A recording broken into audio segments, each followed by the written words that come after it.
Hello friend, welcome back to my channel Kavita ki Duniya. তোমরা সবাই কেমন আছো? আশা করি সবাই ভালো আছো। হ্যাঁ, আমিও ভালো আছি। এখন বাজে 7:30। তো আমি এখন রেডি হয়ে নিয়েছি।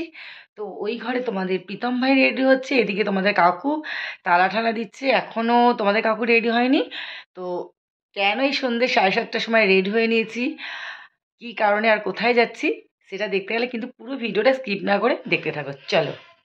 শীতকাল পড়েছে, বাইরে তো প্রচুর ঠান্ডা, সেই জন্য দেখতেই পাচ্ছ এই সোয়েটারটুকুই পরে নিয়েছি। এদিকে তোমাদের কাকুও জ্যাকেট পরে নিয়েছে, যেহেতু ঠান্ডার দিন বুঝতেই পারছো ঠান্ডা লাগানো যাবে না। যাই হোক, তো চলো দেখতে থাকো। এই ড্রেস আমাকে কেমন লাগে একদম কমেন্টে জানাবে। তো ফাইনালি দেখো আমরা মোটরসাইকেলে চেপে চলে এসেছি কালনা স্টেশনে। আমাদের ট্রেন ঢুকেও গেছে। এদিকে দেখো তোমাদের কাকু, আমি আর ওই দেখো প্রীতম দাঁড়িয়ে রয়েছে। জাস্ট এক্ষুনি ট্রেন ঢুকবে আর আমরা ট্রেনে চেপে চলে যাবো হাওড়া। তো চলো দেখতে যাওয়া যাক। তো আমরা এখন চলে এসেছি হাওড়া 23 নম্বর প্ল্যাটফর্মে। চলো আমাদের সঙ্গে আরও দুজন যাবে, তারা কোথায় দাঁড়িয়ে আছে তাদেরকে খুঁজে নিই, তারপর আমরা কিছু রাতে খাওয়া দাওয়া করবো। আমাদের ট্রেন চলে আসবে, আমরা ট্রেনে উঠে পড়বো। চলো যারা এসছে তাদের কোথায় আছে তারা খুঁজে নিই। চলো স্টেশনে সেই বাইকে আমরা ওখানে একটু রেস্ট নেবো, তারপর আমাদের গাড়ি আসবে, তখন আমরা চলে যাবো বালেশ্বর স্টেশন। তো আমরা এখন বালেশ্বরের ব্রিজটাতে উঠেছি। ব্রিজটা পুরো ফুল দিয়ে সাজানো, খুব সুন্দরভাবে। মনে হচ্ছে ব্রিজটা 2-1 দিনের মধ্যে ওপেনিং হয়েছে।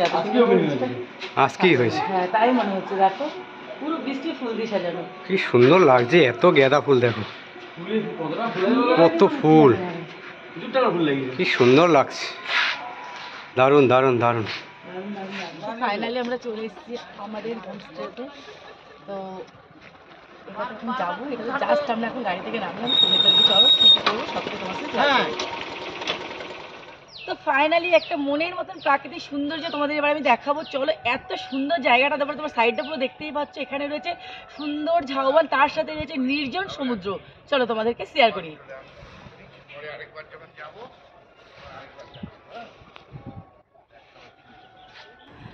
কেমন লাগছে বলো? আমাদের তো সেই লাগছে, দারুণ লাগছে, খুব আনন্দ পাচ্ছি গো। দেখো পেছনে আমাদের এই যে সমুদ্র, ঝাউবন। চলো এদিকে ঘোরো, দেখো ঝাউবন, এদিকে সমুদ্র। এখন জলটা ভাটা হয়ে গেছে। তো জলটা ভাটা হয়ে গেছে। হ্যাঁ, এরপর যখন জোয়ার আসবে তোমাদের সেটাও দেখাবো। তো আমার তো ভীষণ ভালো লাগছে, দারুণ লাগছে, সত্যি দারুণ লাগছে, সুন্দর সত্যি মনে রাখার মতো জিনিস। দেখো সকালবেলা যখন এলাম সমুদ্রে তখন 1 ফোঁটাও জল ছিল না, পুরো ভাটা হয়ে গেছিল। আর এখন তার কত সুন্দর ঢেউ গর্জন, দেখতে পাচ্ছ? ভগবান প্রাকৃতিক কি সৃষ্টি করেছে। যখন এলাম তখন 1 ফোঁটা জল নেই, আমরা কোথায় চলে গেছিলাম। আর এখন তার ঢেউ দেখো, দেখো কিরকম ঢেউ, দেখো। চলো সামনে গিয়ে তোমাদেরকে দেখাই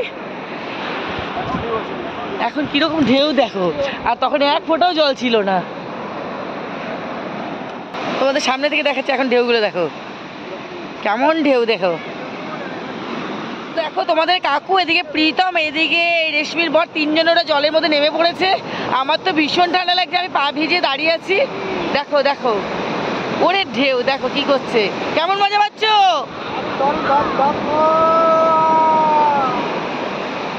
দেখো সমুদ্রে এসে তোমাদের কাকু কিভাবে শুয়ে গেছে, দেখো এতক্ষণ ঢেউ নিতে নিতে হাঁপিয়ে গেছে। আর এদিকে বড় বড় একটা লাল ক্যাকড়া, তোমাদেরকে আমি দেখাতে পারছি না, এত সুন্দর ক্যাকড়াগুলো। রোদ পড়ছে আর বালি ফুরফুর করে উঠে পড়ছে।